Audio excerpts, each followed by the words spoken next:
የኢትዮጵያ ብሔራዊ ባንክ የተፈቀደለት ካፒታል የባንኩን የፖሊሲ ዓላማዎች ለማሳካት በቂ ነው ወይ ስለሚለው ጥናት እንዲደረግ የባንኩ የዳይሬክተሮች ቦርድ ወስኗል።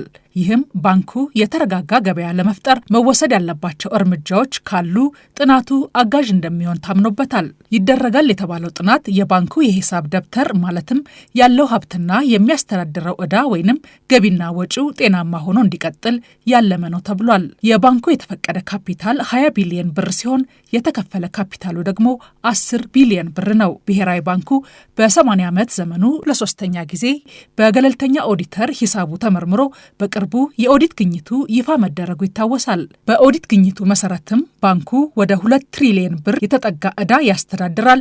ሀብቱ ደግሞ 1.6 ትሪሊዮን ብር ይደርሳል ተብሏል። በተጨማሪም ባንኩ የ428 ቢሊዮን ብር በውጭ ምንዛሬ ፖሊሲ ለውጡ ምክንያት የመጣ ኪሳራ እንዳጋጠመውም በኦዲቱ ተጠቅሷል። ይሁንና ባንኩ የፖሊሲ ባንክ እንደመሆኑ የተጠቀሰው መጠን በኪሳራ መልኩ ቢመዘገብም በውጭ ምንዛሬ ለውጡ ምክንያት የመጣ በታሳቢ ኪሳራነት የሚያዝ ነው ያሉት የፕራግማ ካፒታል መስራችና የፋይናንስና የኢንቨስትመንት ባለሙያው አቶ መርዕድ ፍቅረ ዮሐንስ ናቸው። እንደ ምሳሌም ባንኩ ኢትዮጵያ በኮንትሮባንድ የምታጣውን ከፍተኛ ወርቅ ለማትረፍ ከዓለም ገበያ በበለጠ ዋጋ በመግዛት በቢሊዮን የሚቆጠር ብር ማትረፉን ጠቅሰው ይህም ኪሳራ ቢያስከትልበትም ብሔራዊ ባንኩ የፖሊሲ ዓላማውን ግን ማሳካት ችሏል ሲሉ እንዲህ ያስረዳሉ።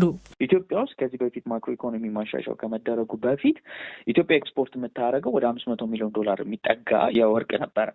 ግን ማክሮ ኢኮኖሚ ማሻሻያው ከተደረገ በኋላ ግን $3.5 ቢሊዮን ነው ያገኘ ነው። ያ ማለት ኦልሞስት $3 ቢሊዮን የሚያክል ወርቅ በኮንትሮባንድ እና በድንበር ሲሾክ ነበረ። ያንን ለመግታት ሲል የኢትዮጵያ ብሔራዊ ባንክ ምንድን ነው የሚያደርገው? ያንን ኪሳራ በመሸከም እንደ ሀገር፣ ምክንያቱም አቅሙም ስላለው ስልጣኑም ስላለው ኮንትሮባንድ የሚወጣውን ወርቅ ከገበያው ከሚሰጠው በላይ በተሻለ መልኩ አድርጎ ሲገዛው እነዚህ ሁሉ የሀገሪቷ ወርቅ ወደ እሱ ካዝና እንዲገባ ነው የሚያደርገው። ያ ደግሞ ሲገባ ያንን የወርቅ ወርቅ ፕሮሰስ አድርጎ ለዓለም ገበያ አቅርቦ የሚያገኘው ውጭ ምንዛሬ ደግሞ ለሀገሪቷ መልሶ የውጭ ምንዛሬዋን ክምችት ከፍ እንዲል ነው የሚያደርገው።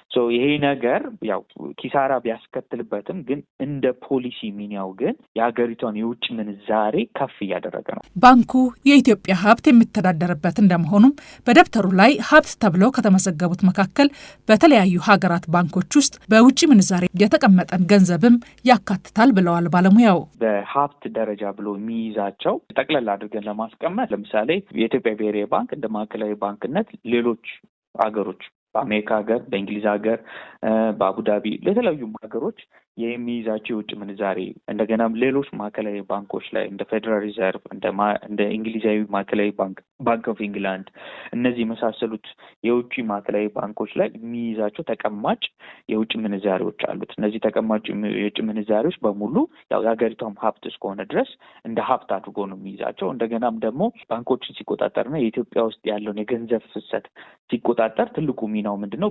ሁሉም የኢትዮጵያ ውስጥ ያሉ ባንኮች እሱ ጋር ሂሳብ ከፍተው ነው የሚቆጣጠራቸው። ያንን ሲቆጣጠር ደግሞ ባንኮች ችግር ከገጠማቸው እንደ መጨረሻ አበዳሪ ሆኖ ያገለግላል። ለምሳሌ በኢትዮጵያ ንግድ ባንክና ለልማት ባንክ ያበደረው ብድሮች አሉት ወደ 113 ቢሊዮን ብር። እንደገናም ቅድም እንዳስቀምጥ ለኢትዮጵያ መንግስትም ደግሞ እንደ ባንክ ሆኖ ያገለግላል። ያ ማለት በኢፌድሪ ገንዘብ ሚኒስቴር በኩል ቢተዳደርም የኢፌድሪ ገንዘብ ሚኒስቴር የሚፈልጋቸውን የብድር ፍላጎቶችን ያሟላል። ያ ማለት አሁን ብዙ ጊዜ ኢትዮጵያ ውስጥ ያው ከዚህ በፊት የማይፈለገው ግን የአስገዳጅ ሁኔታ የሆኑ ለምሳሌ ቀጥታ የሆነ ገንዘብ ሲያበድር ነበር። ይህም ማለት በተዘዋዋሪ መልኩ ወይም በሌላ አገላለጽ ገንዘብ እያተመ እያበደረ ነበር።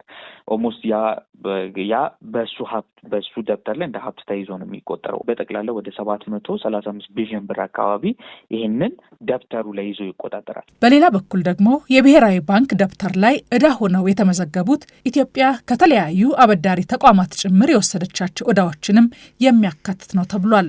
የብሔራዊ ባንክን ገቢና ወጪ እንዲሁም የሀብት አስተዳደሩን የሚመለከተው የኦዲት ሪፖርቱ ባንኩ ያጋጠመውና በታሳቢ የሚያዝ የተባለውን የ428 ቢሊዮን ብር ኪሳራ ትኩረት የሚሻ መሆኑንም ጠቅሷል። ከዚህም ጋር በተያያዘ ነው የባንኩ የዳይሬክተሮች ቦርድ ጥናት እንዲደረግ የወሰነው ይላሉ አቶ መርዕድ። ቦርዱ ይህንን ነገር ምክንያቱም በባንኩ ላይ የተፈቀደለት ካፒታል 20 ቢሊዮን ብር ነው። እንደገናም ደግሞ የውጭ ምንዛሬው፣ የወርቅ ግዢ፣ እነዚህ የመሳሰሉት ነገሮች ደብተሩ ላይ ያለው የውጭ ምንዛሬ ስጋት ከፍተኛ ስለሚያደርግበት ራሱ ቦርዱ ጥናት እያደረገ ነው ያለው። ምክንያቱም ካፒታሉን ከስር የማሳደግ ኃላፊነት ስላለበት አትሊስት እንኳን ምንም ለሚመጣበት የውጭ ምንዛሬ ስጋት ለመቋቋም እንዲመቸው ካፒታሉን እንዴት ማሳደግ እንዳለበት ጥናት እያደረገ ነው ያለው። በዚህም የባንኩ የተፈቀደ የ20 ቢሊዮን ብር ካፒታል እንዲሻሻል ሊደረግ እንደሚችልም ግምታቸውን ጠይቀናቸው ይህን መልሰውልናል። ማሻሻያ ሊደረግ ይችላል። ምክንያቱም መደረግም አለበት። አንደኛ የኦልሞስት እዳው በሙሉ ወደ 2 ትሪሊዮን ብር አካባቢ የሚያክል ደብተር ይዟል። ስለዚህ የያዘው ካፒታል ደግሞ የተፈቀደለት እስከ 20 ቢሊዮን ነው፣ የተከፈለው 10 ቢሊዮን። ስለዚህ ምንም ጥያቄ የለውም ባንኩ በሚቀጥለው ጊዜ ሂደቶች ካፒታሉን ማሳደግ አለበት። የኢትዮጵያ ብሔራዊ ባንክ በተጠናቀቀው የፈረንጆቹ 2025 የነበረውን የሂሳብ ሁኔታ የተመለከተው የኦዲት ሪፖርቱ ባንኩ በጥሬ ገንዘብ 16 ቢሊዮን ብር ትርፍ እንዳገኘ ጠቅሷል። የጥሬ ገንዘብ ትርፉም ከዓመት በፊት ከነበረው 27 ቢሊዮን ብር ጋር ሲነጻጸር የ9 ቢሊዮን ብር ቅናሽ እንዳለው ያሳያል። የተገኘው የጥሬ ገንዘብ ትርፍም የመጠባበቂያ ክምችቱን ለማሳደግ ይውላል ተብሏል።